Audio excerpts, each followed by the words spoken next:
మోకాళ్ళు గంటలు గంటలు సేపు వేస్తాం. ఎవరైనా బాగుపడితే చూడలేం.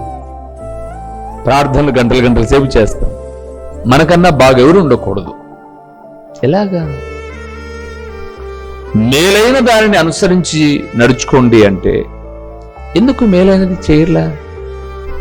అంటే వాక్యము తెలుసు అని పొగరా, అహంకారమా? ఇప్పుడు మీరు ఎట్టంటారనమాట, పొగరుతో కూడిన అహంకారం ఏమో అని కదా. పొగరుతో కూడిన అహంకారం.